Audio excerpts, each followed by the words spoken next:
une nation fière d'un passé qu'elle n'a jamais eu. Si, d'un côté, la France hésite à accepter sa propre réalité de puissance secondaire en déclin géopolitique, de l'autre, elle parvient encore à défier ceux qui parient contre elle, avec une capacité à semer l'instabilité dans n'importe quel coin du monde.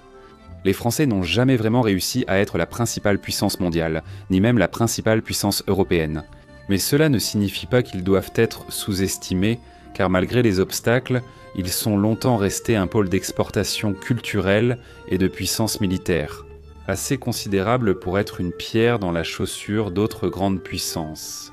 Que vous les aimiez ou non, il faut admettre qu'il est difficile de les gérer. Aujourd'hui, nous abordons la géopolitique de la France. Avant tout, abonnez-vous à la chaîne et partagez la vidéo avec vos connaissances, parce que votre aide est très importante. Bienvenue sur Géopolitique Mondiale, la seule chaîne de géopolitique en portugais. Je suis Géopolitique Mondiale et voici la chaîne. Géopolitique Mondiale.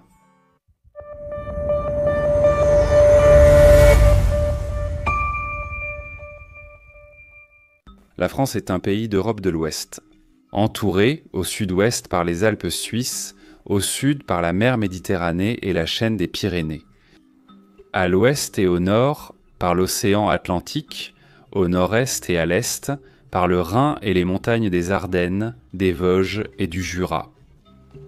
95% de la population française se trouve dans ce qu'on appelle la France métropolitaine, le territoire d'origine, et les 5% restants sont répartis outre-mer, dans les possessions françaises restantes à travers le monde.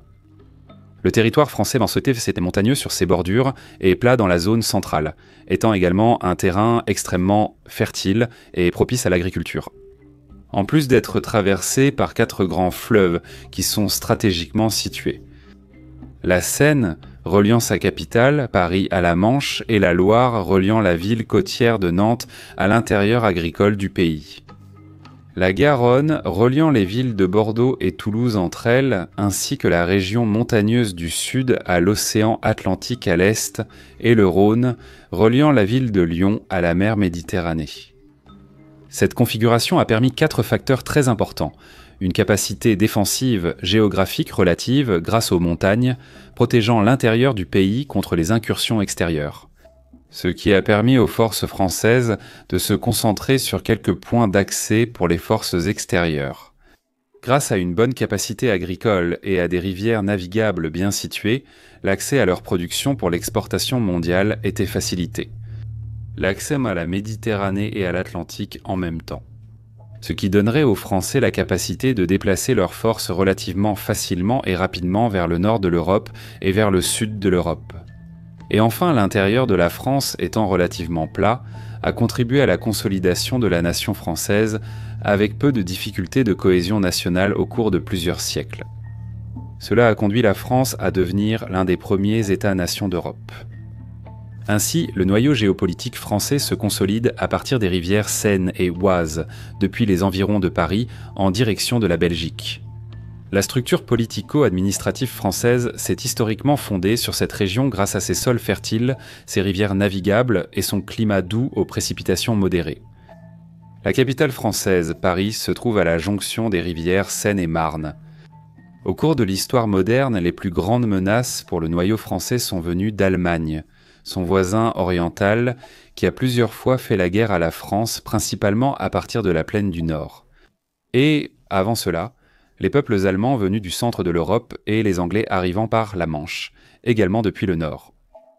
La France a pour voisins l'Espagne et l'Andorre au sud, l'Italie au sud-est, la Suisse et l'Allemagne à l'est, le Luxembourg et la Belgique au nord. Étonnamment, la plus longue frontière terrestre française n'est pas en Europe, mais en Amérique du Sud avec le Brésil via la Guyane française. En tant que pays amphibie, la France s'est historiquement retrouvée partagée entre le fait d'être une puissance terrestre ou une puissance navale, réagissant à la hausse et aux variations de ses menaces européennes. Lorsque sa rivalité avec l'Angleterre était plus intense, elle se concentrait sur sa puissance terrestre afin de réaffirmer ses bases continentales pour s'opposer à Londres. Lorsque sa rivalité avec l'Allemagne était plus intense, elle se concentrait sur sa puissance navale. Pour contourner l'influence de Berlin, elle s'appuyait sur des États situés à la périphérie de l'Europe. Les impératifs français historiquement, ont été d'étendre le noyau vers le sud à partir de Bos en passant par le Rhône et la Garonne. Protéger son noyau contre les attaques venant de la plaine du nord de l'Europe, de forces et d'un écume venant du centre et de l'est de l'Europe. Gérer ou détourner plusieurs puissances mondiales ou régionales aux frontières. Être flexible dans ses stratégies, tant en politique étrangère qu'en interagissant de façon multilatérale, sans se laisser lier aux intérêts d'autres États qui ne reflètent pas aussi ses propres intérêts. Que ce soit par une économie très diversifiée ou sur le plan militaire, en regardant le théâtre des opérations en Europe, mais à l'échelle mondiale. Pour atteindre ces objectifs, les dirigeants français ont ciblé 3 niveaux d'interaction. Le premier niveau correspond à une grande stratégie, habituellement celui-ci. De créer un État fort et centralisé, capable de contrôler les lignes de communication. À travers le Rhône jusqu'à la Méditerranée, créer une zone tampon dans la plaine du nord de l'Europe. Créer un corps diplomatique, un service de renseignement. Un processus de colonisation complexe visant à maintenir ses rivaux proches liés à des intérêts hors d'Europe. Et ne jamais avoir d'alliance trop sacrée pour être rompue. À un second niveau stratégique, il faut créer une infrastructure de transport solide et résister à toute régionalisation, en prenant garde aux groupes internes qui refusent de s'identifier comme français et qui pourraient perturber sa gouvernance. Neutraliser une Allemagne excessivement forte par l'adhésion à l'OTAN et l'intégration de l'Allemagne à l'Union européenne et maintenir une présence permanente à l'étranger en veillant à ce que les intérêts des autres États européens puissent être défendus par la France, de sorte qu'ils restent liés aux intérêts militaires de Paris.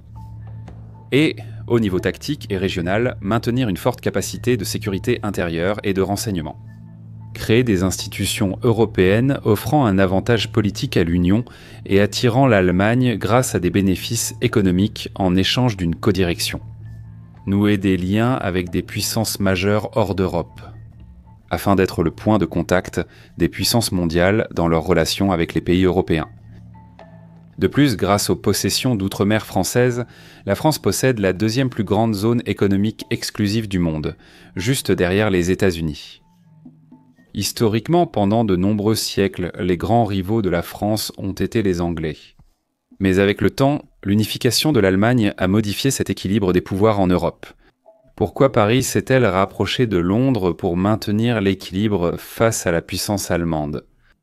Plus tard, durant la guerre froide, la menace allemande a laissé place aux titans géopolitiques, les États-Unis et l'Union soviétique, qui, compte tenu de leur envergure véritablement mondiale, allaient reléguer la France à un rôle secondaire sur la scène internationale. Les Français se sont retrouvés confrontés sur le continent à ces deux pays qui liaient dans tous les autres pays du continent et limitaient l'influence française. Et dans le monde, la France a subi la perte de la majorité de ses possessions, dans une succession de mouvements d'indépendance alimentés précisément par les États-Unis et l'Union soviétique. Alors que les Anglais ont cherché des moyens plus subtils, articulés et efficaces de maintenir leur sphère d'influence, les Français ne l'ont pas fait. Ils ont préféré utiliser la force brute et, en conséquence, ils ont perdu honteusement, voyant les années 50 devenir leur cauchemar colonial. De plus, contrairement aux Anglais, qui ont maintenu des relations plutôt amicales avec leurs anciennes colonies, les Français ont perdu le contrôle direct et leur canal de communication avec leurs anciennes colonies, qui, en grande partie, nourrissaient dans des sentiments hostiles envers la France. Mais loin de se sentir vaincus, les Français ont simplement remodelé leur stratégie, la France orientant sa politique vers le sud, en particulier vers l'Atlantique Sud et l'Afrique de l'Ouest, en raison de sa plus grande frontière terrestre en Amérique du Sud. Cette stratégie fait partie d'un long processus de planification géopolitique française. François Mitterrand, ancien président français, a exprimé cette perception en affirmant que sans l'Afrique, la France n'aura pas de place au XXIe siècle. Qu'est-ce qui a poussé les Français à utiliser à la fois le soft power et le hard power dans leurs relations avec les pays africains ? Le soft power cherche à diffuser la culture et la langue française en Afrique, notamment via des investissements dans des écoles et universités suivant le programme français. Par ailleurs, le pays recourt au hard power pour défendre ses intérêts en Afrique du Nord, de l'Ouest et centrale, souvent via des interventions militaires. Cependant, malgré une grande capacité militaire, les Français, fiers de leur supposée culture supérieure, n'arrivent toujours pas à utiliser cette culture comme une monnaie d'échange et d'expansion de leur influence dans le monde. À mesure que l'Afrique est disputée par les États-Unis, la Chine et la Russie, et surtout qu'elle est consumée par des conflits religieux qui ne laissent aucune place à toute forme d'influence culturelle française. Curieusement, bien qu'elle soit militairement plus faible que d'autres grandes puissances comme la Chine, les États-Unis ou même la Russie, le nombre d'opérations militaires françaises autant à l'étranger est pratiquement le même. Et si l'on prend en compte la proportion de sa stature, c'est-à-dire la différence de capacité militaire en termes relatifs, la France serait le pays le plus agressif du monde. Cette agressivité vient d'une ancienne stratégie française, centrée sur la conquête durant la période coloniale. Parce que, alors que d'autres nations, comme l'Angleterre et les Pays-Bas, s'orientaient maintenant dans l'impérialisme selon une logique purement financière, ou le Portugal, beaucoup plus à travers un réseau mondial de comptoirs commerciaux que par l'Empire lui-même. La France, quant à elle, a eu recours à un processus de colonisation, incroyablement plus agressif et extrémiste, qui visait l'éradication totale de la culture et la soumission des peuples dans ces colonies. Et même avec la Révolution française, soi-disant inspirée par les mots liberté, fraternité et égalité, les dirigeants français ont maintenu une relation très agressive avec leurs colonies. Cela explique pourquoi l'Angleterre, le Portugal ou l'Espagne ont aujourd'hui une relation différente avec leurs anciennes colonies, comparée à celle de la France avec les siennes.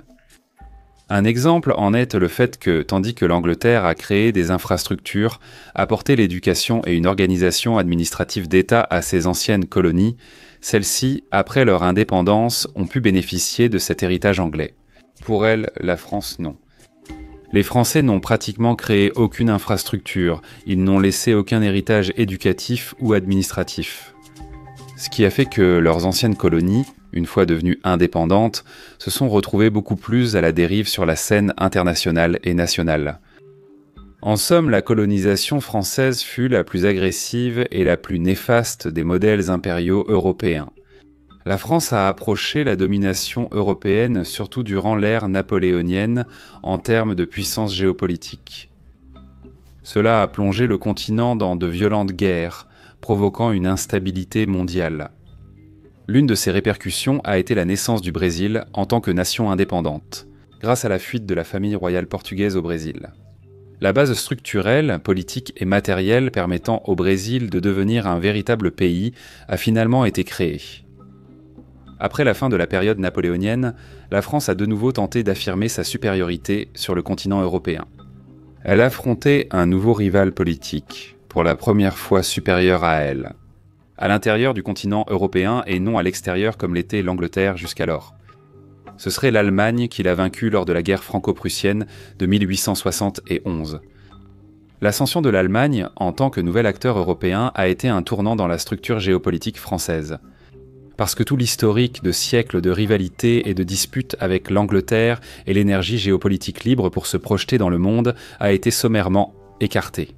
Avec la naissance de l'Allemagne, qui pour la première fois a obligé la France à devoir coopérer à un niveau profond pour contenir les menaces à l'intérieur de l'Europe, comme ici, avec les Allemands, pouvant désormais bloquer de façon permanente la capacité de projection française vers l'intérieur du continent. Cependant, loin d'apporter la stabilité à l'Europe, ce changement n'a fait qu'accroître la frustration et l'agressivité française. Ces frustrations et rivalités, celles-là même qui ont conduit aux plus grandes guerres de l'histoire européenne et mondiale, la Première et la Seconde Guerre mondiale. Avec le début de la guerre froide, deux circonstances ont encore plus irrité et frustré l'Empire français. D'abord, comme déjà dit, le contexte mondial dominé par l'Union soviétique et les États-Unis a relégué les anciennes puissances européennes au second plan. C'était quelque chose que la France ne pouvait pas accepter, étant donné l'image qu'elle avait d'elle-même en tant que puissance mondiale. Cela se traduisait souvent par des opérations militaires pour démontrer son pouvoir et sa force de coercition. Cependant, plusieurs aventures désastreuses, dont la perte du Vietnam en 1954 et l'intervention à Suez en 1956, et la quasi-guerre de la langouste contre le Brésil en 1961, elles ont mis en évidence que la France n'était plus une puissance de premier rang, mais plutôt une puissance moyenne, de second rang. La deuxième angoisse fut la perte de ses colonies en Afrique et en Asie, principalement poussée par l'influence des États-Unis et de l'Union soviétique, ce qui a également marqué le déclin du statu quo impérial de la France. Avec la fin de la guerre froide, malgré la tentative française de retrouver son statut de première catégorie, ce qui s'est produit, ce furent de nouvelles frustrations. Malgré le retrait de l'Union soviétique de la scène internationale, de nouveaux titans allaient émerger mondialement, défiant les intérêts français comme la Chine, l'Inde, la Turquie. Pendant un bref moment, le Brésil et finalement la Renaissance russe. Les Français ne parvenaient non pas à rejoindre la première catégorie, quoi qu'ils fassent, et restaient intimidés par l'explosion économique allemande. Ainsi, la stratégie de Paris a été celle d'un accord tacite avec Berlin, tandis que le modèle de l'Union européenne donnerait aux Allemands la gestion du continent européen en matière économique, fiscale, juridique, administrative ou intérieure. De manière générale, les Français ont assumé pour eux-mêmes le rôle de défenseurs des intérêts européens en dehors de l'Europe, surtout en matière de sécurité militaire et alimentaire. Ce mouvement franco-teutonique a été pratique pour les Allemands, les Français et d'autres pays européens, car il clarifiait le rôle de chacun. Parce qu'ils pouvaient bénéficier de la stabilité économique et de la puissance militaire des deux, tout en conservant un minimum de souveraineté dans un contexte mondial de plus en plus disputé par des nations titanesques. De plus, cela a été utile pour la France de dissimuler l'infériorité qu'elle avait après l'unification allemande. Utile aussi pour l'Allemagne de ne pas paraître une puissance dominante dans l'Union européenne. La France, percevant un déplacement du centre géoéconomique vers l'Est au profit de l'Allemagne, a adopté des mesures compensatoires concernant l'élargissement et les priorités du voisinage.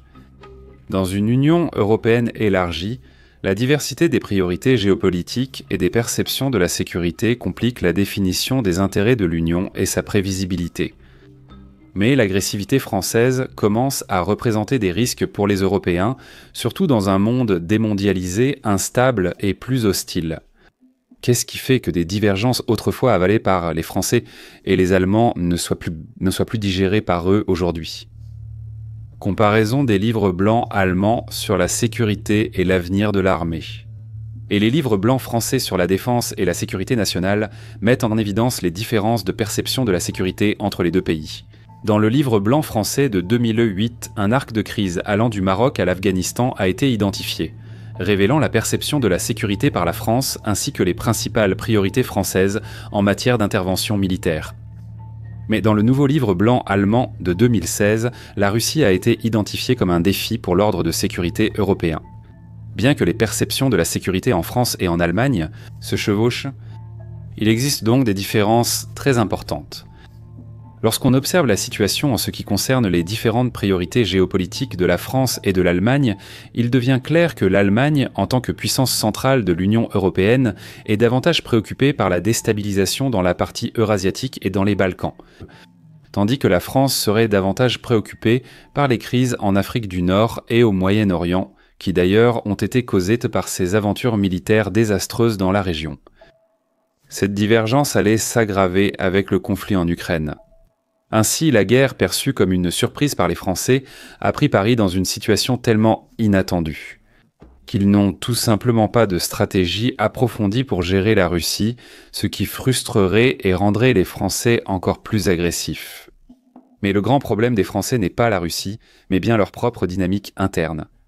Le pays accueille des immigrants africains et arabes souvent hostiles à la culture française ou occidentale. Et en vague massive d'ailleurs, une vague créée justement par la France elle-même, en intervenant de façon désastreuse en Afrique du Nord et au Moyen-Orient. Ce qui fait que l'avenir et la configuration ethnique et culturelle du pays sont remis en question.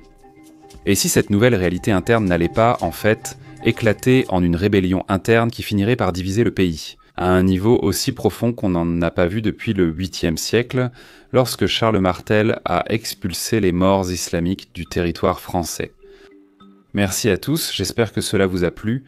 N'oubliez pas de vous abonner et de partager la vidéo autour de vous. Pensez à rejoindre la chaîne. Non seulement vous aurez un accès anticipé d'1 mois aux vidéos de la chaîne, mais aussi un accès aux vidéos exclusives des lives et aux podcasts complets, et aux cours que j'ai mis ici sur la chaîne.